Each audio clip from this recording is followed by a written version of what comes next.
Hello, everybody, and welcome back to another edition of the Running the Bases podcast. I'm your host, Michael Garaffa, and today I'm joined by a special guest, Evan Marcus. He is a New Yorker, a New York Mets fan, and he joins me today with the joy of what the Mets have done this morning. The Mets have finally gotten their guy. They have signed James McCann, the catcher, and, well, it's been a long process. This started on Wednesday, and we find out finally this morning that the Mets have made the deal for McCann. The deal is for 4 years and a little bit over $40 million, and this is going to be a deal that the Mets, I'm sure, are going to be seeing a lot of positive benefits from. I found it funny this morning because Steve Cohen was out signing autographs this morning and free agents, and it is just it's awesome to see it happen. It's a pleasure to have you on, but what is your initial take of this deal? I think I could speak for all Mets fans here, and this signing is huge for the Mets. They obviously needed a new catcher, and Steve Cohen gets it done. He's been a big change for the Mets here, and a good change. Getting the Wilpons out and getting Steve Cohen in definitely is going to help them in the long run. And James McCann is a great player. 4-year deal is perfect. He's got the bat as well. I think he batted .287 last season. So it should be a good addition. Yeah, and I mean the reports are right now that the deal is basically a tad over $40 million. I don't know how you manage to do that with the way contracts are, put together these days, but this is a huge deal for the Mets. The Mets are a team that is constantly finding themselves struggling for players. I mean, it seemed like right away the Mets it's like, oh, the Mets are close to McCann, and then boom, you see, well, the Angels are now involved. And it seemed like, last year and in years past with the Wilpons in ownership, it always seemed like when that was the case, it was, oh, well, there he goes. The Mets are going to lose him. And I can't tell you how many times that happened with, Jonathan Lucroy and other big players. And it was hard to see that happening because the Mets are just they never were that team that was going to be so in on a player that they would keep going until they guaranteed him. So it was hard to see that in years past, and now we finally have an opportunity to actually get him. And that was what I wrote this morning, was that it's a new era where they fought to the end for the player that they wanted, and they got him. Absolutely.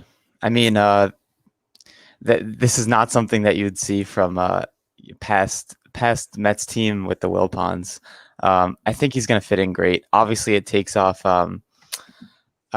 What's his name? Realmuto. Realmuto, right. It takes him off the table, but that's not necessarily a bad thing. Yeah, I mean, Realmuto is a great catcher. I think I figured out my connection issues because I saw that I was lagging ridiculously there. Realmuto is a great catcher. Don't get me wrong. He is one of the top catchers in the game, if not the best catcher in baseball. But as I've said with some of my friends recently, is that Realmuto's money is way overblown for the player that he is. He is coming off an incredibly down year. And yes, he has the potential to be the best catcher in baseball and potentially the best catcher in the game ever. But it doesn't change the fact that he is coming off a bad year and he is uncontested in this free agent market. If he was surrounded, and he's also playing at a time where there's not many good catchers in the game.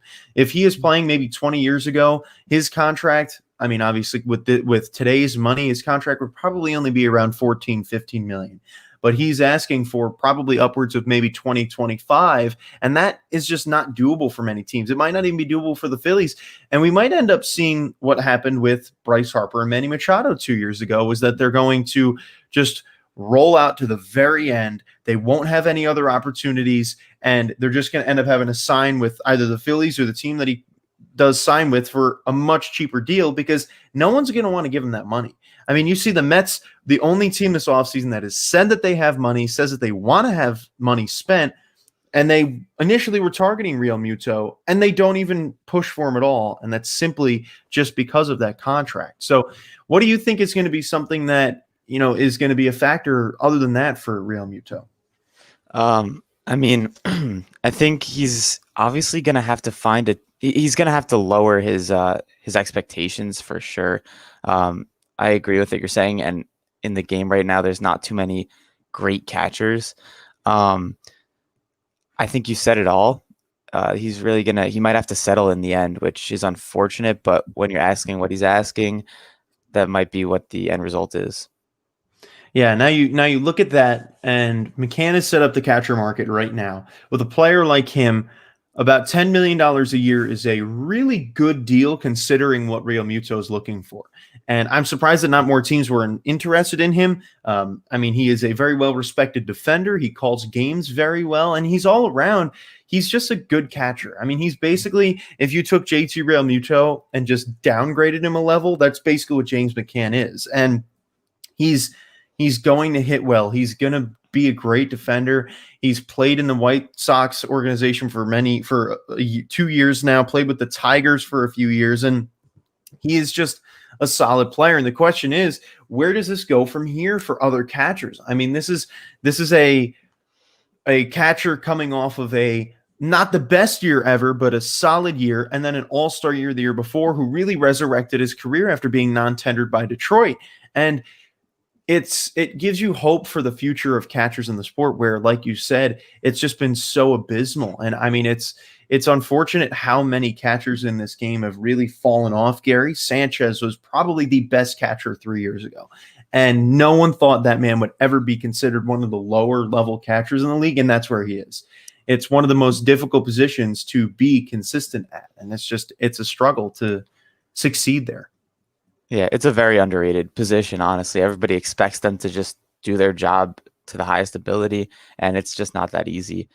If I were a catcher in the league right now, especially like Real Muto, I would almost be jealous of McCann, because something the Mets have been able to do with Steve Cohen is create excitement. I mean, all these players are excited for the Mets. He's promised, or expected, a World Series in the next 3 to 5 years. So now McCann's on that team. There's excitement there. It's not like he's going to a dead end team. Yeah, and I think the biggest part of this that I'm so excited thinking that the Mets now have a catcher that they can trust in for many years. I mean, when we signed Wilson Ramos, it was, oh, you got Wilson Ramos. He's coming off an all-star year, but you got him for 2 years. He's old. You never know what he's going to do. They only got one good year out of that contract. Before that, it was Travis d'Arnaud, who's the most just up and down player ever. Before that, we had Rod Barajas and Mike Nikias, Josh Tolley. I mean, the Mets haven't had a constant catcher since really back when, maybe 15 years ago. I'm completely blanking on his name. Paul LaDuca. Paul LaDuca was really the last consistent catcher the Mets had. And even at that, it wasn't even consistent. I mean, you might even have to just go back to Piazza. I mean, the Mets are not known for their catchers, and to finally have that spot filled it's definitely a refreshing feeling. I mean, I look at this move then, and you look at what do the Mets do from here, and obviously Mets fans want to see both Springer and Bauer, but that's just most likely not going to be possible. Obviously, it would be great, but if you do that, then those are the only two players you can get this entire offseason. You have no wiggle room for anything else, and that's just going to be hard. Not worth it. Yeah, I wanted to hear your take on that. What do you think is the best plan of attack from there? I agree. I don't think we should sign both of them. I think we could definitely use one or the other. They both have a spot on the team that would fit in well. I honestly like the Bauer move. I've said, the World Series run they had in 2015, making it to the World Series, they don't do that if they don't have their rotation and their bullpen that they had. They had, the best pitchers, the best pitching rotation in baseball at that time, or one of the best. So they're going to need that again if they want to make it to the World Series. So Bauer might be the answer there, possibly. On the contrary side, you also need those bats. We had Daniel Murphy and guys like that who their bats were on fire. So, it really could go either way. I think in the end, regardless of what happens, it's going to be a win if they could sign one or the other. And then, like you said, it gives them some wiggle room to maybe acquire some smaller players to fit in. Yeah, I think I've thought a lot about it, and I think that there are enough. I mean, I really like Sonny Gray. I really like the idea of Sonny Gray, and I think that you can trade for him. because the Mets still, no matter what, have they have too cluttered of a field right now. You've got even with Robinson Cano being out, you've got McNeil at second, Rosario Jimenez at third, Rosario Jimenez at short, Davis at third. You have at the moment Smith in left, Nimmo in center, and Conforto in right. Jimenez and Rosario both should be starters. That's problem number one. Right. So you most likely have to trade one of those guys. Add on top of that, the Mets are seen as the favorites for George.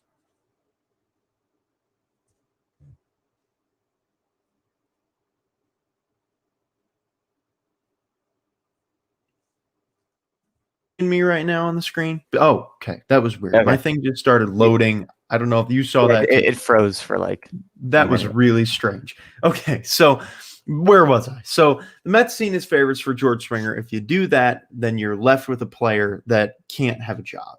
And most likely that player will be Dom Smith. Coming off the incredible year he had, you've got either pray that there's only two scenarios for Dom Smith. They have a DH next year or he's traded. I think that bodes well for the Mets in being able to get Sonny Gray because you have players you have to trade anyway. And I'm sure that the first of all, the Reds need a shortstop. Do they decide to go for Gregorius or maybe take Ahmed Rosario, have him be your starting shortstop because they really need that? And then maybe you throw in whoever you need to throw in there. And then the Mets have Sonny Gray. And Sonny Gray is a great pitcher. He's not Trevor Bauer.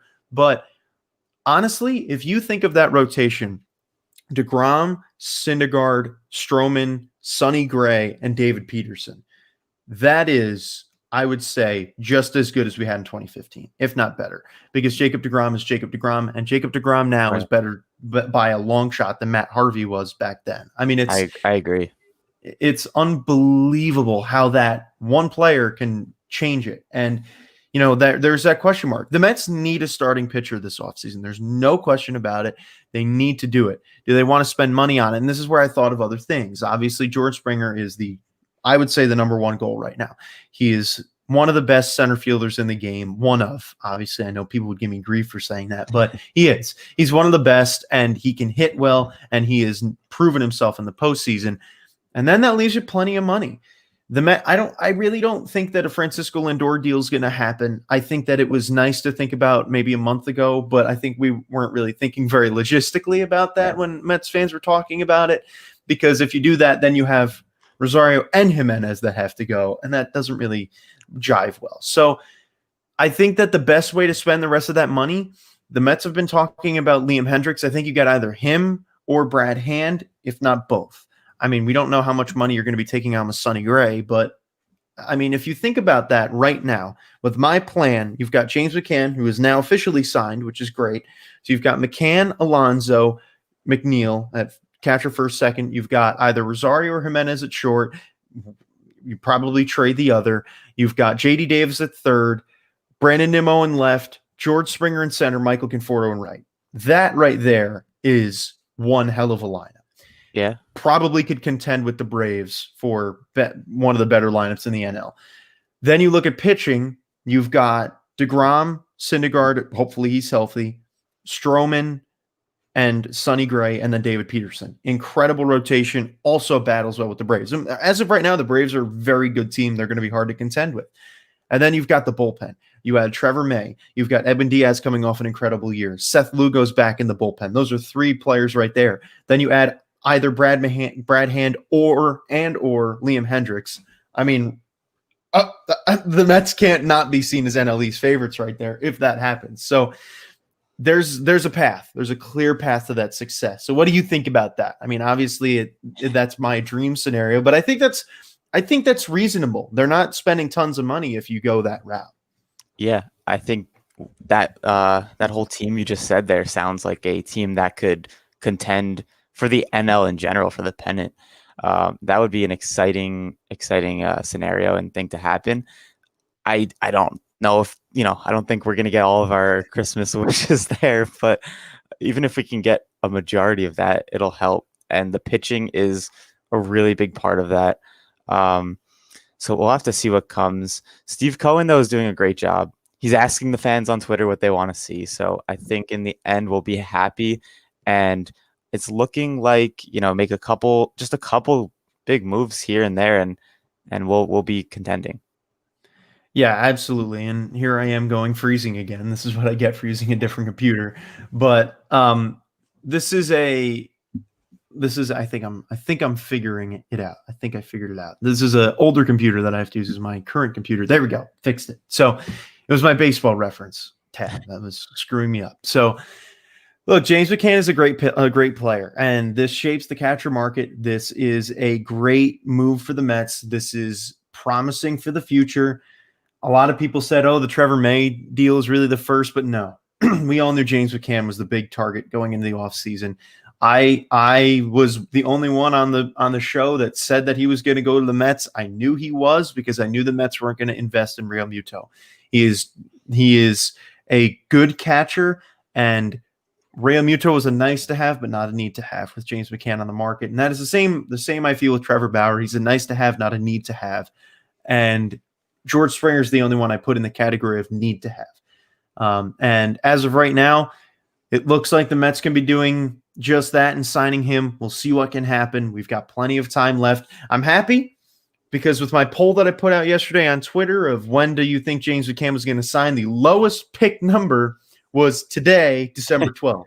So a lot of people were incorrect with this. I had no clue. We've been talking about it since Wednesday. I've had the stream pulled up on my computer since Wednesday, ready to click start.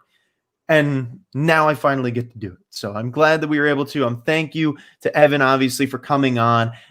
Hopefully I'll have you back on again with Springer and maybe some other big deals that happen with the Mets. You could be like our little outsider Mets analyst, because, my co-hosts never listen to me when I talk about the Mets. So maybe having that other perspective will help me a little bit, Sounds good. Kind of ease that what they like to call delusional Mets fanness that I have, with maybe more of a realistic one. So I appreciate you coming on. And again, big deal for the Mets signing James McCann, 4 years. We'll obviously get more details about that contract as they start to come out. But thank you all for coming on out today. And we are all hoping that we get some more deals. Maybe this is the domino